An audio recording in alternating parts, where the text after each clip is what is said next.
semua yang kamu pikirkan sampai membuat kamu berat begini, pada akhirnya kamu tinggalkan, dan yang abadi itu akhirat. Walal akhiratu khairul laka minal. Jadi dalam kehidupan itu tidak akan berjalan sempurna seperti yang ingin kita rasakan. Selalu akan ada perbedaan pandangan. Ya, bahkan dalam kehidupan rumah tangga saja, ya maaf ya, Anda misalnya seorang istri mau kesini saja mungkin masih bisa beda pandangan. Warna apa untuk jilbab yang dipakai? Ya, dengan suami bisa berbeda. Papa, bagus yang mana ya? Hijau atau kuning? Ah, kayaknya yang hijau deh gitu kan. Enggak, kayaknya kuning deh gitu kan. Masih mending ada dua pilihan. Begitu dipakai pink. Bisa berbeda. Anak bisa berbeda. Jadi kesan pertama yang ingin dibangun bahwa dalam kehidupan sudah pasti akan ada keragaman pandangan. Dan yang kedua, yang tidak normal, keragaman pandangan itu boleh jadi melahirkan tindakan-tindakan yang kontraproduktif. Mungkin akan mendapatkan celaan. Allah dicela, malaikat dicela, Rasul dicela, Nabi dicela, sahabat dicela, tabi'in dicela, ulama dicela. Kita siapa yang mungkin belum menjadi bagian dari orang-orang itu dan ingin bebas dari celaan? Itu mustahil. Jelas sampai sini?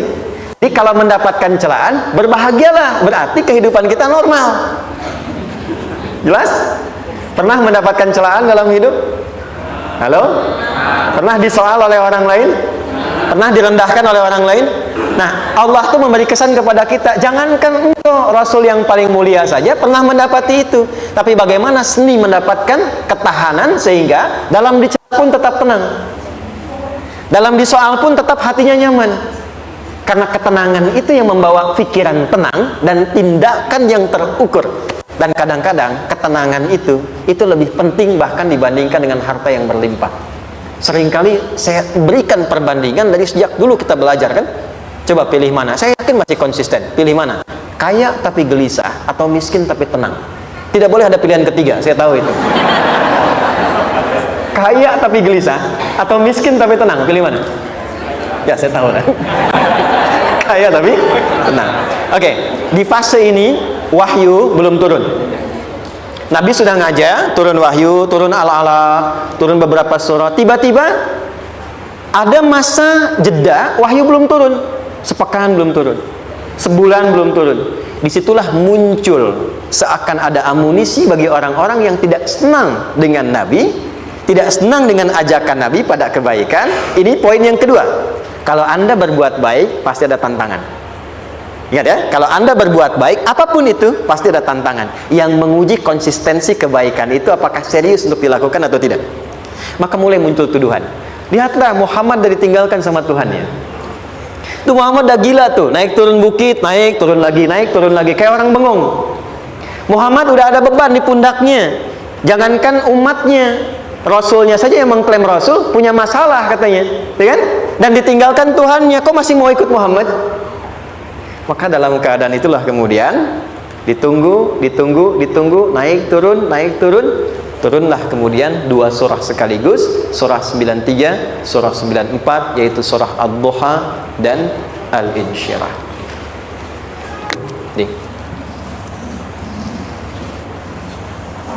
Oke. Ini materinya dahsyat ya, penting sekali, saking pentingnya ini cepat habis tuh. Sekali lagi. Jazakallah khair. Lebih kelihatan ya. Baik, yuk pelan-pelan. Jadi turunnya surah Ad-Duha dan surah Al-Insyirah, hikmahnya satu atau fungsinya satu, memberikan petunjuk bagaimana mengatasi satu persoalan sesulit apapun tapi masih dapat menghadapinya dengan keadaan yang tenang. Satu surah ini atau dua surah ini diturunkan untuk membimbing setiap hamba menuju kepada ketenangan hati. Dua, membangun kekuatan mental sehingga dalam situasi apapun dia tetap kuat mengatasi berbagai persoalan kehidupan.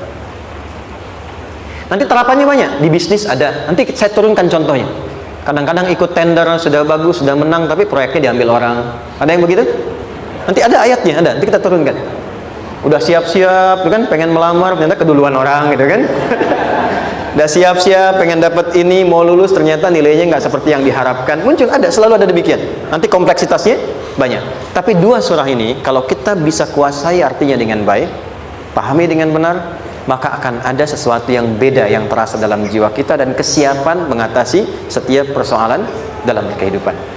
Yuk kita baca dulu ya supaya dapat keberkahannya dari dua surah ini. Saya bacakan, Anda ikuti ya. A'udzu billahi minasy syaithanir rajim.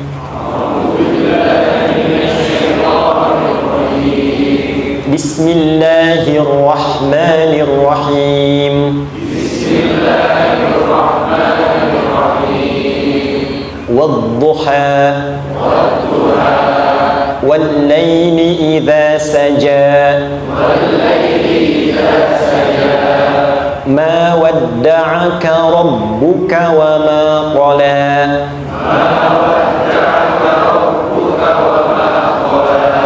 ma wadda'aka rabbuka wa ma qala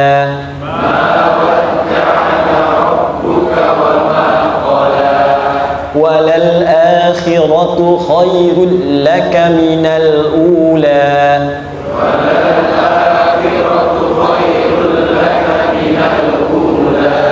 wala sawfa yu'tika rabbuka fatarda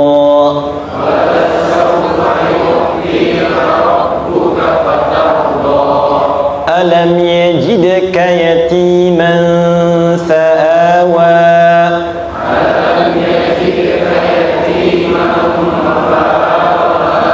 ووجدك ضالا فهدى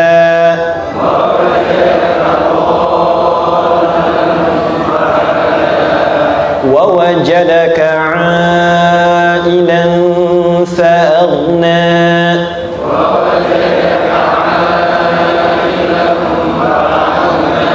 فأما اليتيم فلا تقهر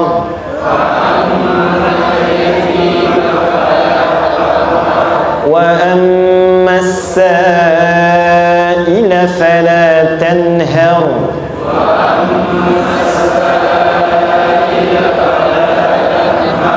وأما بنعمة ربك فحدث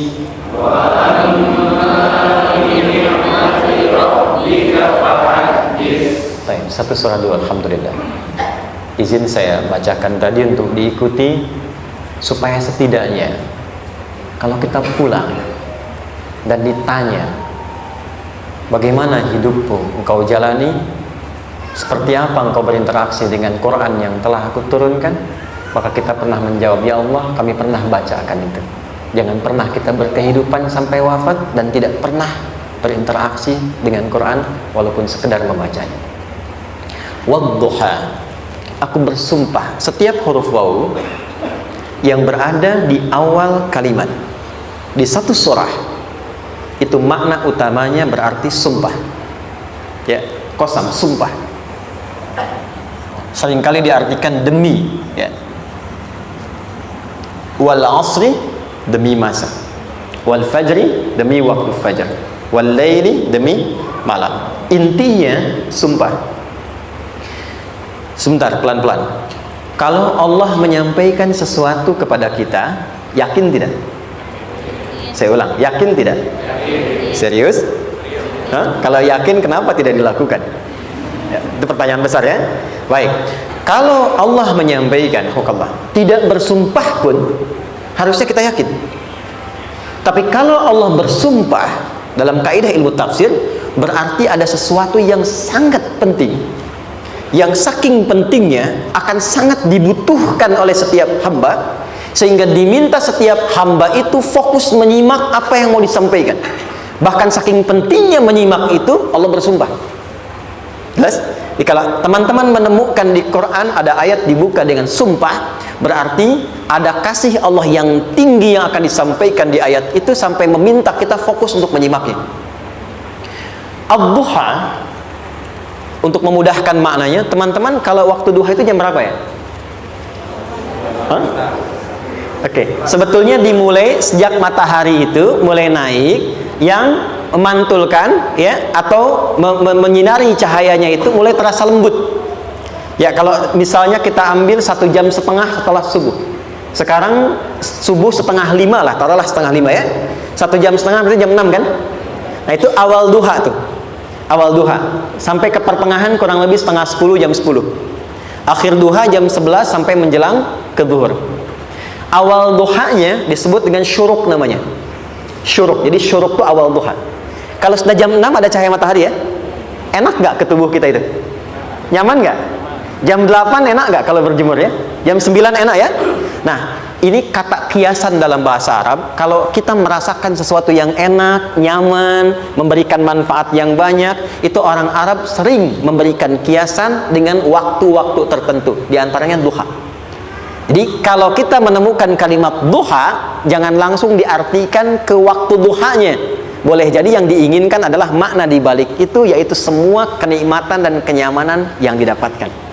Cara mengartikan ini, wadduha, aku bersumpah kata Allah, ya Muhammad, demi semua kenikmatan yang kau rasakan dalam hidup, seperti engkau merasakan kenikmatan cahaya duha itu.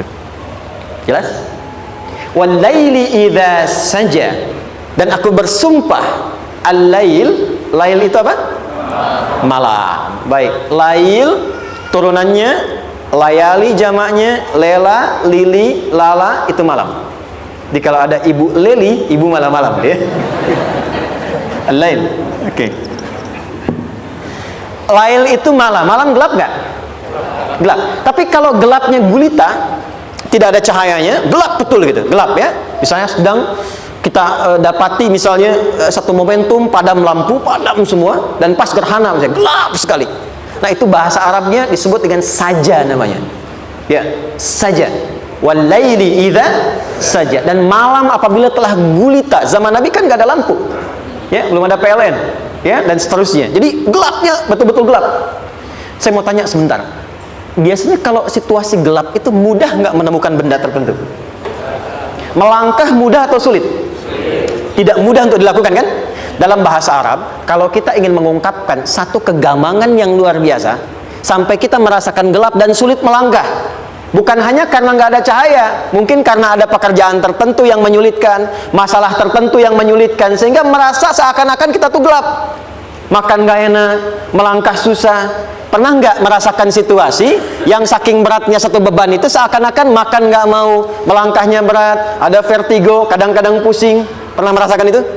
Itu bahasa Arabnya wal laili idza saja. Perhatikan kalimatnya, ya Muhammad sallallahu alaihi wasallam, aku bersumpah demi semua kebahagiaan dan kenikmatan yang engkau pernah raih, seperti merasakan kenikmatan cahaya duha. Dan mungkin persoalan hidup yang pelik yang membuat engkau merasakan kesulitan, seakan-akan merasa di suasana gelap yang gulita. Ma wadda'aka rabbuka wa ma qala. Tanamkan dalam jiwamu yang paling dalam, aku tidak akan pernah meninggalkanmu.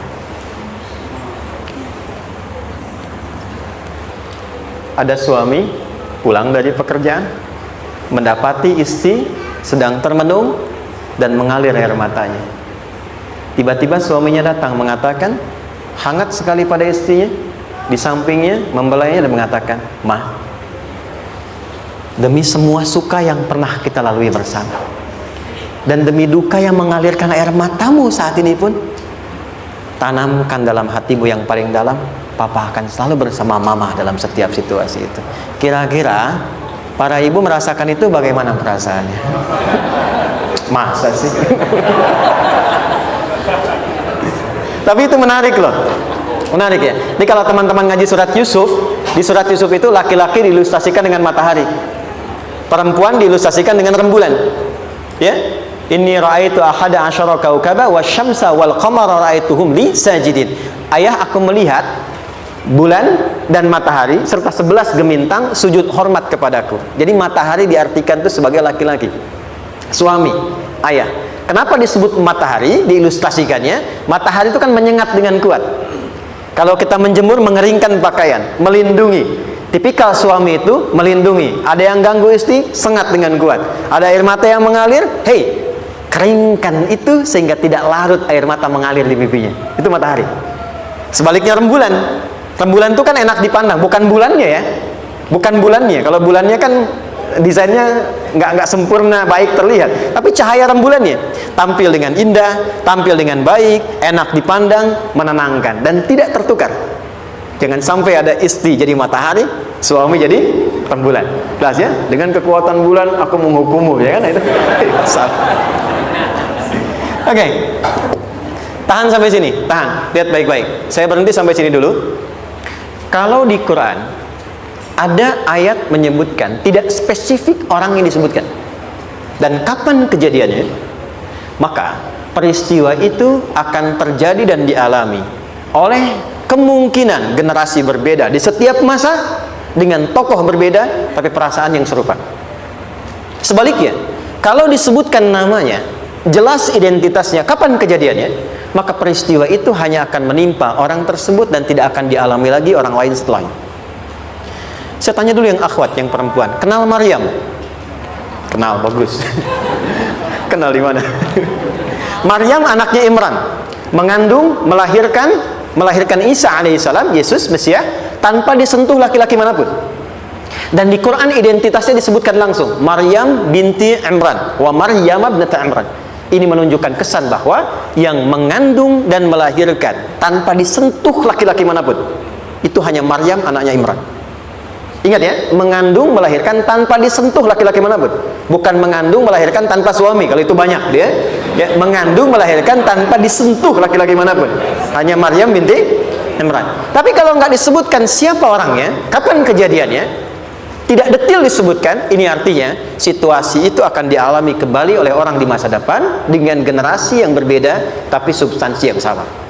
Pertanyaannya, pernahkah kita mengalami situasi yang sulit sampai seakan merasa gelap? Nah, baik, maka adab yang pertama, jika mengalami situasi seberat apapun dalam berkehidupan, maka dekati Allah Subhanahu wa ta'ala. Ini awalnya, dekati Allah. Apalagi kalau ada yang mengatakan ini nggak mungkin, ini nggak akan terjadi, ini nggak bisa. Kalau sudah ada tanda seperti itu tanda langsung dari Allah supaya Anda diminta langsung mendekat kepada Allah dan tinggalkan semua makhluk. Karena Allah hanya akan mengabulkan langsung kepada Anda tanpa perantara siapapun. Itu yang terjadi pada Nabi Zakaria. Ini nggak mungkin, ini mustahil. Maka beliau langsung memohon kepada Allah dan langsung menyebutkan, ya Allah, saya minta darimu saja, tidak dari yang lain. Maka dikabulkan seketika. Jadi yang pertama, jika punya kesulitan sebesar apapun, seberat apapun, cepat dekati Allah. Maka di situ akan dijawab langsung oleh Allah, ma wadda'aka rabbuka wa ma qala. Hambaku, sepanjang engkau mendekat kepadaku, maka yakinkan dalam dirimu, situasi apapun yang kau rasakan, aku tidak akan pernah meninggalkanmu. Sudah? Satu? Paham sampai sini? Oke. Pelan-pelan ya. Saya belum bicara caranya. Saya baru bicara di awal motivasinya. Dekati Allah dulu, nanti caranya didetilkan di surah Al-Insyirah. Teruskan. Ma wadda'aka rabbuka wa ma qala. Walal akhiratu khairul laka minal ula. Perhatikan. Hei, seberat-berat bebanmu saat ini, ingat, satu saat akan tuntas. Dan ini pun ujian. Kalau sudah meninggal, gak ada ujian lagi. Dan nanti kehidupan yang sekarang, apapun yang kau pertentangkan, perdebatkan, perselisihkan, itu semua akan ditinggalkan. Jadi ternyata Allah mengungkap hakikat kehidupan dunia. Apapun yang diperselisihkan, tuh unik ya. Orang berselisih pada yang akan ditinggalkan. Aneh nggak? Ada orang berebut makanan, ya kan? Rebutan sampai berkelahi dan sebagainya. Pada akhirnya, makanan yang diperebutkan itu pun akan ditinggalkan. Yang ini meninggal, itu meninggal. Jadi memperebutkan sesuatu yang pada akhirnya akan berakhir. Kata Allah, Allah sampaikan, jika Anda mengalami situasi, sesuatu yang mungkin membuat berat, tanamkan pada jiwa kita, hei, yang aku kejar-kejar ini, boleh jadi aku akan tinggalkan juga. Kenapa aku harus menangisi dan larut pada sesuatu yang tidak abadi? Maka Allah hibur kita dengan mengatakan, kamu tenangkan diri dulu. Semua yang kamu pikirkan sampai membuat kamu berat begini, pada akhirnya kamu tinggalkan, dan yang abadi itu akhirat. Walal akhiratu khairul laka minal ula. Dua, pelan-pelan sikapi setiap masalah dengan proporsional. Jangan terlalu larut dalam sesuatu. Dapat job satu, pengen, dah siap, kontraknya besar, tiba-tiba hilang. Dipikirin, Anda mikirkan itu pun nggak akan balik. Proporsional aja dulu. Ya, nanti caranya akan turun nanti di alim syirah. Tenangkan diri dulu. Prasangka baik kepada Allah Subhanahu wa taala. Boleh jadi apa yang Allah ingin berikan sebagai pendahuluan sekarang belum sampai kepada kita karena Allah menyiapkan yang lebih baik di balik itu. Kita belum tahu ada apa di balik itu sehingga kita tidak dapatkan itu. Sehingga kemudian Allah katakan walal akhiratu khairul laka minal ula. Teruskan wala saufa yu'tika rabbuka. Pelan-pelan, orang yang punya sikap seperti ini itu cenderung lebih dekat mendapatkan ridha Allah dibandingkan dengan orang-orang yang larut dalam kesulitan. Orang yang move on dengan setiap persoalan dalam kehidupan, cepat berpikir secara proporsional, tidak menggantungkan hidupnya pada persoalan tertentu sehingga membuat dia menjadi beban, itu lebih mendekatkan dirinya kepada ridha Allah dibandingkan dengan orang yang meratapi persoalan hidupnya. Ya. Pelan-pelan. Jadi spiritnya, kalau punya masalah apapun, jangan dilarutin terus. Gak usah diratapi, cepat move on. Berpikir lagi, rencanakan lagi. Nanti, detailnya ada di Al Insyirah. Tapi poin besarnya, janji Allah mengatakan, kalau Anda bisa move on, proporsional, maka yang dijanjikan oleh Allah, di situ Allah percepat datangnya ridha Allah Subhanahu wa taala. Kalau ridha Allah sudah datang, maka akan dua yang diberikan. Pertama kali, ketenangan di dalam jiwa, dan yang kedua, kemampuan untuk berikhtiar lebih baik mencapai apa yang diinginkan. Satu, kalau ridha Allah sudah diberikan pada seorang hamba, yang pertama diberikan ketenangan dalam jiwa. Bukan dunianya dulu. Bukan apa yang Anda ingin harapkan dulu. Pengen sesuatu, ya, pengen materi, pengen kedudukan, pengen lulus anaknya ujian, ya kan?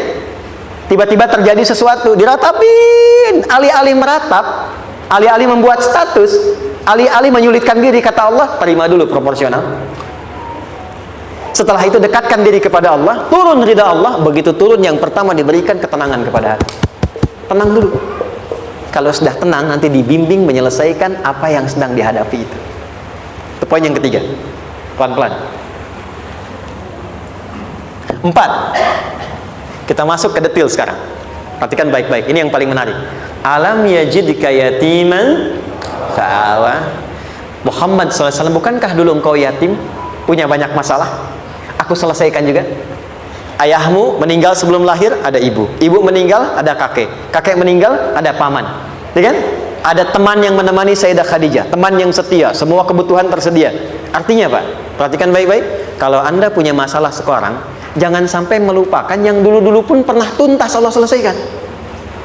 Jadi kalau sekarang sedang punya persoalan, jangan sampai satu masalah ini membuat Anda kehilangan harapan dan kehidupan. Sementara Anda sadar dulu pun banyak masalah kok selesai juga. Kenapa dengan yang satu ini kita harus jatuh? Sekarang usia berapa? 20, 30, 40, 50. Sekarang usia 50 tahun, ada masalah, baru 5 menit datang sudah merasa jatuh. Yang 50 tahun ke belakang yang banyak selesai itu kita nilai atau tidak? Maka kata Allah, seperti yang dulu pernah aku selesaikan ribuan masalah itu, yang sekarang pun mudah aku tuntaskan. Jelas? Nah, secara psikologi, orang-orang yang selalu bertindak seperti itu akan selalu punya harapan lebih tinggi untuk menyelesaikan persoalannya. Jadi kalau sedang punya masalah, pikirkan yang dulu juga selesai, masa yang sekarang nggak selesai. Itu prinsipnya. Secara psikologis demikian. Jelas ya? Oke. Wa wajadaka dhallan fahada. Muhammad, dulu engkau pernah mengalami melihat masyarakat banyak berbuat yang tidak baik, aku berikan petunjuk. Kuncinya fahada di situ. Orang yang punya motivasi kuat dan keyakinan untuk bisa menyelesaikan persoalannya, maka dia akan lebih cepat mendapatkan petunjuk Allah untuk mendapatkan solusi terbaik. Ada sini. Saya agak cepat ya, mohon izin. Wa wajadaka 'ailan fa'aghna. Bahkan, maaf, bukan sekedar selesai, kalau perlu saya bikin kaya, kata Allah. Aghna itu kalau ilmunya luas. Kalau harta, hartanya banyak. Kalau kedudukan, kedudukannya tinggi.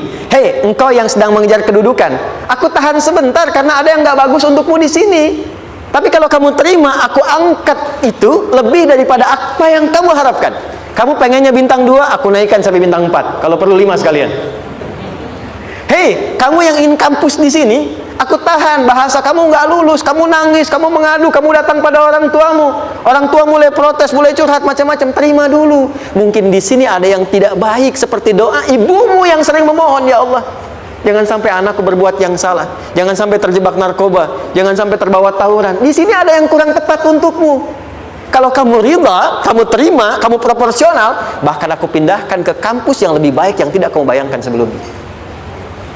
Di orang-orang yang selalu menerima apa yang Allah ujikan dan ridha dengan itu, maka Allah akan angkat derajatnya bahkan melebihi ekspektasi dirinya. Paham? Kalau sudah seperti itu, maka lihat ujung ayatnya. Lihat ujung ayatnya. Fa ammal yatima fala taqhar. Maka jangan pelit, berbagi kepada orang lain. Share. Kalau sudah sukses, share. Berbagi, bukan hanya materi, bagi ilmunya, ya, bagi kebahagiaannya.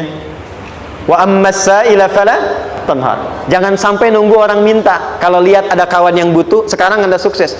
Tapi boleh jadi kesuksesan Anda itu tangganya dari teman-teman Anda. Kalau sudah teraih ke atas, lihat lagi anak tangganya ke bawah. Ajak teman, jangan ditunggu minta. Ajak, bawa dia, berikan peluang. Jangan sampai dia minta, apalagi Anda bentak-bentak. Aku kan yang dulu bantu kamu. Jangan sampai keluar kata-kata itu. Kamu bisa naik di atas karena aku kan yang dulu bantu kamu. Kamu bisa jadi pemeran utama karena aku yang rekomendasikan, karena aku yang dorong kamu. Misal, jangan sampai keluar kata-kata itu. Apalagi langsung keluar, tidak, ini karena ilmuku saja misalnya. Kalau itu bisa dilakukan dengan baik, lihat ujungnya. Wa amma bi ni'mati rabbika fahaddits. Maka semua nikmat yang dirasakan akan mudah untuk diimplementasikan dan disyukuri. Jadi semua nikmat itu bukan cuma dirasakan. Jadi membagi semua nikmat itu adalah rasa terbaik untuk menikmatinya. Maaf ya, Anda kalau punya makanan, dimakan sendiri. Dengan dibagi sama-sama, kira-kira rasa nyamannya yang pertama atau yang kedua? Kedua. Makan sendiri, enaknya sendiri kan? Tapi ketika ada teman berbagi dan tahu, oh enak ya, nyaman ya, ada kebahagiaan, ada ngobrol, ada tertawa, ada kebersamaan, itulah inti nikmat yang sesungguhnya. Wa amma bi ni'mati rabbika. Ternyata masalah yang diberikan bukan ingin memberikan beban, tapi ujungnya, endingnya, supaya Anda bisa mendapatkan nikmat berkualitas yang bisa dibagi. Dilihat surat Ad-Duha itu jangan cuma lihat awalnya, lihat ujungnya. Ternyata ketika seseorang mendapat masalah seberat apapun, itu bukan ingin membebani, tapi ingin meningkatkan kualitas hidupnya supaya mendapatkan nikmat yang lebih besar dan merasakan nikmatnya itu dengan berbagi. Itu poin. Jadi kalau sampai sini kita paham dan kita beri nama misalnya dengan fikih ujian. Jadi kalau desain ujian ini sistematikanya kita pahami, maka tidak ada alasan untuk mengeluhkan persoalan. Jadi melihat masalah itu bukan sebagai beban, pada akhirnya melihatnya sebagai tangga untuk mencapai kebahagiaan. Jelas sampai sini? Baik, kalau sudah seperti ini, ingin punya masalah atau tidak ingin punya masalah? Tidak. Ingat ya, jadi kalau anak pulang bawa masalah, dilihatnya jangan beban. Oh, Allah ingin menaikkan kualitas pada anak saya, yang dengan itu menjadikan ia mendapatkan nikmat yang belum pernah didapati. Kalau rumah tangga sedang ada masalah, jangan banyak diperseterukan, tapi direnungkan sejenak. Oh, Allah ingin meningkatkan kualitas rumah tangga ini, sehingga kita bisa mendapatkan nikmat yang tidak pernah didapati sebelumnya. Makanya nikmat berumah tangga itu yang terbesar selalu bertambah ketika menyelesaikan masalah. Silahkan cek. Kalau sedang ada masalah berseteru kan, tapi setelah selesai kan jadi lebih nikmat ya. Ya, lebih senang lagi, lebih cair lagi, lebih bahagia lagi, lebih mendukung lagi. Ternyata ada nilai-nilai kebaikan yang tersimpan yang belum disadari sepenuhnya. Pertanyaannya, kadang-kadang mudah diucapkan tapi tidak mudah mempraktekkan.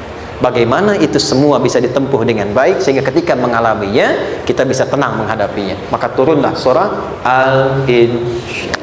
Saya cepat.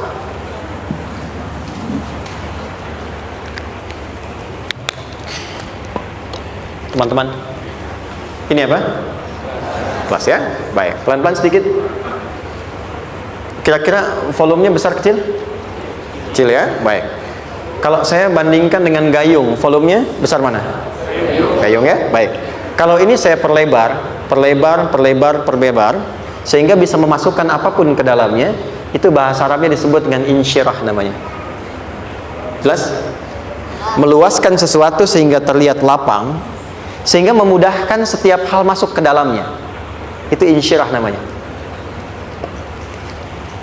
Surah ini diberi nama dengan surah Al-Insyirah, yang berarti sesuatu yang lapang, yang tenang, yang nyaman. Yang diharapkan dengan keadaan hati yang lapang, nyaman, tenang itu, segala persoalan yang dihadapi dalam kehidupan akan mudah diterima dan tidak berdampak besar dalam menyikapinya. Maka bagaimana kemudian Allah memberikan turunan-turunan petunjuk supaya apa yang diharapkan ini bisa tercapai? Satu, izin mengilustrasikan. Saya kasih cerita sebentar.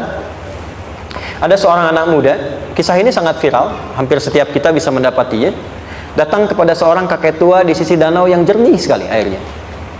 Dia berkeluh kesah tentang persoalannya. Dia katakan, saya punya masalah begini, begini, begini. Berat sekali terasanya. Kakek itu kemudian permisi, dia hanya membawa 2 genggam garam. Kemudian beliau bawa 1 gelas, ilustrasinya seperti ini. Dimasukkanlah kemudian garam itu ke gelas itu. Lalu diambil 1 gelas air yang jernih tadi dengan garam segenggam. Kata beliau, minum. Pemuda itu mengatakan, wah asin, minum aja dulu. Lalu ketika diminum, langsung ditumpahkan. Dia muntahkan, asin katanya. Lalu setelah itu kakek yang tadi melepaskan segenggam sisanya, dilempar ke danau tadi yang luas. Lalu diambil lagi dengan gelas yang sama. Sekarang minum. Bagaimana rasanya? Segar, enak, nyaman. Itulah hatimu. Kalau hatimu sempit sesempit gelas ini, maka masalah sekecil apapun akan selalu menghadirkan kesulitan seperti engkau menelan garam tadi. Tapi kalau hatimu luas, sebesar apapun masalah, tidak akan pernah berdampak pada dirimu kecuali engkau mampu menyusun rencana untuk mengatasinya. Kelapangan hati yang membuat diri kita mampu menerima persoalan apapun, itu yang disebut dengan insyirah. Makanya dulu tahun 90-an ada sinetron Hati Seluas Samudra gitu ya. Saya pernah tahu itu. Sama anaknya diapa-apain juga, oh masih aja ya menerima gitu. Dulu siapa ya? Jeremy Thomas dan lain-lain ya. Saya kira ada gitu. Ya, saya kira itu ya. Saya pernah lihat sejenak ya. Saya jarang-jarang nonton gitu. Pernah lihat aja. Saya senang riset. Jadi kalau riset itu ada riset dakwah, ada riset materi. Saya teman-teman yang musik gitu ya. Saya tidak terlalu dekat dengan musik karena saya di Quran gitu. Tapi untuk mengetahui hukum musik itu bagaimana, saya riset. Sampai ke notasi saya tahu. C D F G A B C G A B C D F G D F G A B C D A B C D F G A F G A B C D E B C D E F G A B C D gitu kan ya? Ya, tapi kalau diminta piano, gitar, ini saya nggak bisa. Ya, tapi untuk menentukan hukum, nah kita bisa paham gitu. Misalnya boleh nggak baca Quran pakai langgam Jawa gitu kan? Nah hukumnya apa? Nanti dari teori itu muncul. Ya, paham ya? Nah, oke, balik sini. Perhatikan baik-baik. 1, saya agak cepat. Ini ditafsir langsung turun Al-Insyirah. Yang pertama, alam nashrah laka sadrak wa wada'na anka wizrak alladhi anqadha dhahrak. Tahan sampai sini dulu, 3 ayat. Saya mulai dari ayat kedua dan ketiga. Perhatikan baik-baik. Wa wada'na anka wizrak alladhi anqadha dhahrak. Artinya apa? Artinya satu beban yang diletakkan di pundak yang berpengaruh kepada semua bagian tubuh. Kita pernah melakukan atau melihat yang angkat beban ya? Beban kan semakin berat diangkat, semakin terasa ke bagian-bagian tubuh ya, ke semuanya. Nah, itu namanya wizrak alladzi anqadha dhahrak. Beban yang dipikul yang berat sekali sampai semua merasa. Makanya jadi satu ungkapan dengan mengatakan dia sedang memikul beban yang sangat berat. Sampai kepalanya pusing, tidur nggak nyaman, miring kanan, miring kiri. Itu namanya ya alladzi anqadha dhahrak. 1. Saya percepat, akan ada satu masa dalam hidup setiap hamba merasakan satu persoalan yang seakan-akan beban berat yang dipikul sampai merasa kesulitan dari ujung kepala sampai ujung kaki. Siapapun itu. Jujur ya, setiap kita tanyakan pada diri sendiri. Setiap kita yang ada di sini, saya yakin pasti pernah atau bahkan akan mengalami satu peristiwa yang merasakan beban berat sampai seakan-akan ujung kepala sampai ujung kaki merasakan sakitnya. Ada yang sedang mengalami atau bahkan nanti akan ada yang melalui. Perhatikan baik-baik. Teruskan ayatnya. Wa rafa'na laka. Perhatikan.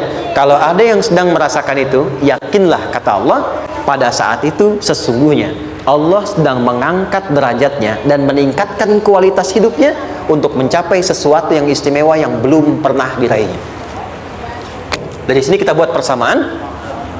Ujian, tadi kan, berbanding lurus dengan harapan,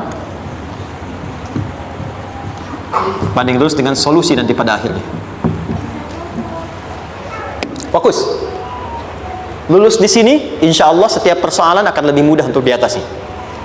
Ujian, seberat apapun yang sedang kita alami, tidak akan pernah diberikan kepada kita oleh Allah, kecuali ternyata hikmahnya untuk mengabulkan harapan-harapan besar yang sebetulnya kita mintakan. Jujur ya, setiap kita kan sering punya permohonan ya, sering berdoa ya, ya Allah minta ini, minta itu, minta ini, minta itu, gitu kan? Nah, cara Allah mengabulkan harapan kita itu, yang pertama, jalurnya lewat ujian. Karena semua kesuksesan itu, desain dasarnya adalah melewati ujian. Coba, anak-anak kita yang sedang sekolah itu, apa mungkin diwisuda dengan penuh kebahagiaan kalau nggak mengalami ujian? Hah? Lewat ujian dulu kan? Dia belajar dulu, ujian dulu, ngatasin soal dulu, lulus, baru wisuda. Apakah mungkin akan dapat IPK 4 yang diharapkan kalau tidak mengalami ujian? Belajar dulu, ya kan? Ada waktu, sempat dia bangun malam, siang, dan seterusnya, belajar, keringat, dan sebagainya, baru bahagia kan? Dan ternyata belajar itu untuk diwisuda. Sebab kalau kita tidak belajar, mustahil dapat wisuda. Kalau tidak lewat ujian, mustahil dapat ijazah. Karena ternyata harapan itu, hukum dasarnya dalam berkehidupan, bisa diraih dengan melewati ujian. Ini poinnya. Jadi mohon, kalau sedang mengalami sebuah peristiwa dan kita harus menghadapi itu, coba renungkan, sebetulnya pernah berdoa apa sampai kita mengalami itu, sehingga dengan jalan itulah sebetulnya Allah ingin mengabulkan harapan yang dulu pernah kita mintakan. Jelas? Oke, satu. Yuk turunkan rumus ya pelan-pelan. Quran surah kedua ayat 286. Ini kesini dulu, baru nanti kita balik lagi. 2 Al-Baqarah ayat 286. La yukallifullahu nafsan illa usaha. Tahan sampai sini. Lihat baik-baik. Hukum yang pertama. Hukum pertama.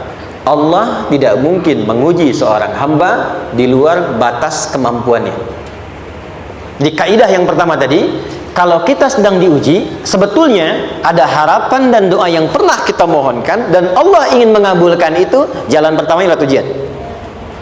Tapi adilnya Allah, tidak akan pernah kita diuji kecuali sesuai dengan kemampuan kita. Jadi kalau nggak mampu, nggak mungkin diberikan ujian. Ingat ya, kalau tidak mampu, tidak mungkin diberikan ujian.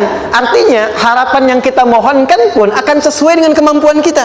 Jadi kalau kita minta sesuatu nggak mungkin bisa menggunakannya, nggak akan dikasih. Nah, balik ke sini untuk memberikan ketenangan kepada hati kita. Kalau sedang menerima persoalan, setelah kita mengatakan, oh ini mungkin ada harapan yang ingin saya dapatkan, jalannya lewat sini. Untuk memberikan ketenangan kepada hati, begitu persoalannya tiba, langsung katakan pada diri kita, saya pasti bisa menjalaninya. Mustahil saya diuji kalau nggak mampu menjalaninya. Itu bahasa singkatnya. Ingat ya, kalau ingin mudah menyelesaikan persoalan, kata Quran, setiap ada ujian, langsung katakan pada hati kita, insya Allah bisa. Nggak mungkin saya diuji kalau saya nggak sanggup. Jelas? Dan tanamkan itu pada hati yang paling dalam. Ini nggak mudah.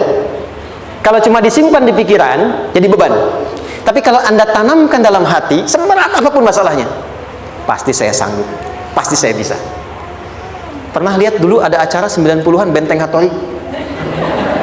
Oke? Benteng Takeshi ya? Takeshi ya? Gitu kan, artinya kan bisa jawab ya. Saya tahu Ninja Hattori mendaki gunung, lewati lembah, ya tahu ya. Songgoku, Songgohan, saya tahu itu. Songgoku, Kamehameha, Piccolo itu, yang nulisnya Suzuki Watanabe, saya tahu itu. Benteng Hattori, balik lagi ya. Benteng Takeshi ya. Puncaknya kan main pakai itu kan, pakai tank ya dan sebagainya. Tapi pernah ingat gak satu episodenya itu? Begitu akan bertarung, kan selalu ada motivator di sampingnya itu mengatakan, ayo kamu bisa, gitu kan? Wah, namanya. Dia nggak ngaji Quran tuh, kita punya ayatnya. Pernah nggak? Buka lagi ya dulu ya. Oke. Korea, kenapa bisa nyusul Jepang? Salah satunya, waktu Jepang itu maju, setiap di Korea itu ditanamkan dari mulai anak-anak TK-nya. Kita harus lebih daripada Jepang. Sejak anak-anaknya TK. Itu ditanamkan betul. Kita bisa, kita dari TK. Sehingga ketika di sana bikin Honda, sini Hyundai. Hyundai kan dibacanya Hyundai, ya kan? Sana Honda, sini Hyundai gitu. Di apapun yang dibuat Jepang, Korea harus lebih unggul. Itu ditanamkan dari awal. Bisa. Kita itu sekarang punya ayatnya. Jadi kalau sedang punya masalah seberat apapun, katakan pada diri kita, insya Allah bisa. Gak mungkin diuji kalau nggak sanggup. Bisa insya Allah. Bisa. Kenapa mah? Bisa. Jelas? Oke, sudah di situ teruskan, lanjutkan. Warafa'na laka dzikra. Teruskan. Fa inna ma'al usri. Nah, ini poin terbesarnya. Fa inna ma'al usri yusra. Fa huruf yang menunjukkan sesuatu berlangsung dengan cepat. Inna di ilmu nahwunya berbunyi begini, di gramatikal bahasa Arab. Harfun nasbin wa taukidin. Tansibul isma wa tarfa'ul khabara mabniyun 'alal fathi la mahalla lahu min al-i'rabi. Paham? Tidak. Inna huruf yang digunakan untuk menguatkan informasi agar ditancapkan ke dalam hati sekuat-kuatnya dan jangan pernah ragu. Jadi kalau orang Arab itu nancapkan tongkat begini dan kuat, tidak goyah, itu nasab namanya. Nasabar rajul asahu fil ardi. Inna ini harfu nasab. Jadi kalau ada di Quran dibuka informasinya dengan inna, maksudnya begini, hei, tancapkan informasi dalam hatimu dengan kuat, jangan pernah ragu. Yakinkan pada dirimu. Apa yang harus diyakinkan? Ma'al usri yusra. Inna ma'al usri yusra. Usrun sama dengan yusrun. Lari ke sini. Oke. Apa artinya usrun? Sulit. Oke. Sulit itu ada dua. Ada sa'bun, ada usrun. Kalau kesulitan yang relatif, kata si A sulit, si B mudah, itu sa'bun namanya. Contoh, kata si fulan bahasa Jepang susah. Padahal kata yang lain tidak. Saya ke Jepang, anak-anak kecil begini bisa bahasa Jepang ini kan? Bagi mereka mudah gitu ya. Saking mudahnya gitu. Kata shiwa gitu. Anak-anak kecil, bagi mereka mudah, bagi kita belum tentu. Itu sa'bun. Inna lughatal yabaniyah sa'bah. Relatif. Tapi kalau kesulitan yang sifatnya mutlak, semua orang mengatakan sulit. Maaf, bawa mobil sulit atau mudah? Bukan mengendarai ya, bawa mobil, bawa. Sulit ya? Sulit ya? Baik, sepakat sulit semuanya. Nah, itu dalam bahasa Arab dikenal dengan usrun. Kesulitan yang semua sepakat bahwa itu susah. Sulit, semua sepakat. Dan ketika ada orang bicara, aku sedang punya masalah begini, semua mengatakan, wah itu nggak mudah, itu nggak mudah, itu usrun namanya.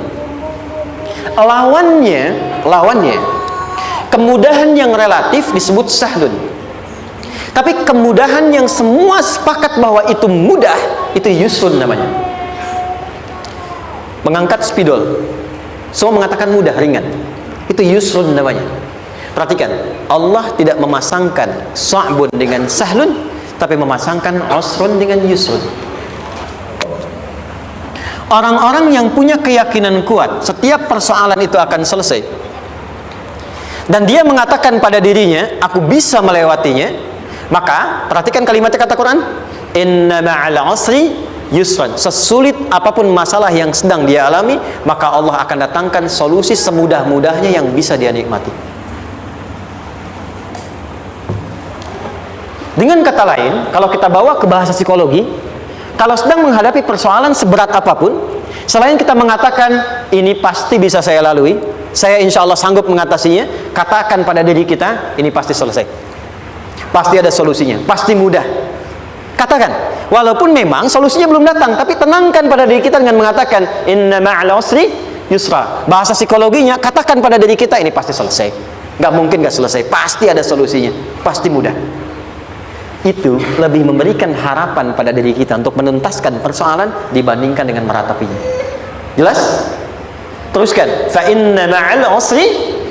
Kalau masih ragu kata Allah, katakan lagi sekali lagi sampai hati kita merasa nyaman. Jadi kalau sedang punya persoalan seberat apapun, tanamkan pada diri kita, pasti selesai.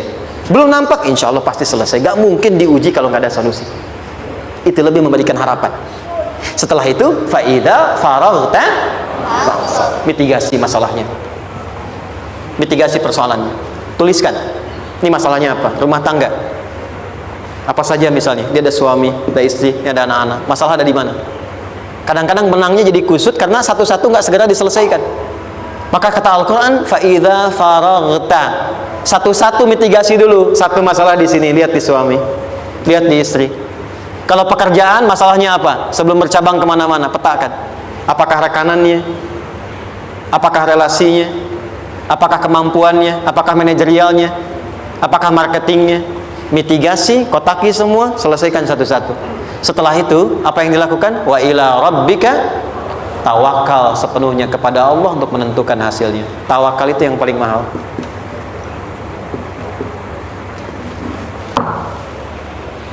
Anda kalau nggak punya kepasrahan, stres. Karena selalu memikirkan apa yang mau dikerjakan dan selalu orientasi pada hasil. Kita punya tawakal. Kalau kita mampu menyerahkan sesuatu, gini. Di sini ada orang yang paling jago misalnya main basket. Ada pertandingan basket. Begitu dibuka, udah tim musyawarah serahkan aja pada si fulan. Kan? Dia yang paling jago, dia. Bukankah dengan menyerahkan itu bukan hanya kita berikan sebuah tugas, ya kan? Tapi dengan itu ada kelapangan tersendiri kan? Yakinlah sukses, ini paling hebat. Pernah ada perasaan gitu? Sekarang, siapa yang paling mampu menguasai? Siapa yang paling hebat menyelesaikan segala hal? Siapa yang punya segalanya? Bukankah Allah? Orang-orang yang punya tingkat tawakal yang tinggi, maka satu, dia akan lebih stabil keadaan mentalnya dan tidak akan pernah gelisah dengan kekecewaan. Nggak ada kecewa.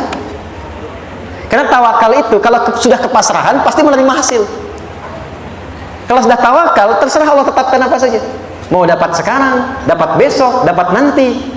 Puncak yang paling tinggi, tugasmu hanya berikhtiar semampu yang bisa dilakukan. Selanjutnya biarkan Allah menetapkan apa yang menjadi bagian dari maslahat kehidupan kita. Saya tutup. Cara Allah menjawab harapan kita ada 3. 1, memberi langsung apa yang kita mintakan. 2, menunda itu sampai kita siap menerimanya. 3, mengganti apa yang kita inginkan dengan apa yang kita butuhkan. Saya ulang ya. 1, memberi langsung apa yang kita mohonkan. Misal, ya Allah saya ingin A misalnya, anak saya pengen ke ITB. Tapi nggak mungkin tiba-tiba langsung masuk ITB kan? Pasti lewat ini dulu kan? Ada ujian dulu, ikut tes dan seterusnya diterima sesuai. 2, kadang menunda sesuatu sampai dia sanggup menjalaninya. Anda punya anak usia 5 tahun, pengen diberikan motor. Anda mampu untuk memberi motor, dikasih nggak? Tidak. Sampai dia sanggup mengendarai motor, baru Anda berikan. Terkadang ada yang kita minta sekarang, tidak didapati sekarang. Tapi ternyata tahun depan kita dapat. Kita harus sadar bahwa anugerah yang kita dapatkan tahun depan itu sebetulnya adalah hasil doa kita di tahun ini. Pernah dengar nggak kisah viral? Nabi itu berdoa baru dikabulkan setahun setengah, setahun 6 bulan. Padahal itu Nabi loh. Kiblat pertama kita kemana? Palestina kan? Baitul Maqdis kan? Nabi berdoa, mohon terus nengok ke langit. Al-Baqarah 144, minta, jawabannya turun setelah setahun setengah, setahun 6 bulan. Ada yang mengatakan di tafsir setahun 8 bulan, baru dikabulkan setelah setahun setengah. Padahal kurang soleh apa Nabi? Nabinya siap, mungkin umatnya yang belum siap. Nabinya siap, tapi ada tantangan di masyarakat yang tidak mudah, yang mungkin bisa meruntuhkan dakwah. Baru dikabulkan setahun setengah, ketika semua umatnya sudah bisa siap menerima itu. Boleh jadi apa yang diminta orang tua sekarang, terkabulnya mungkin belasan puluhan tahun pada anaknya yang nomor sekian. Tahu Imam Syafi'i?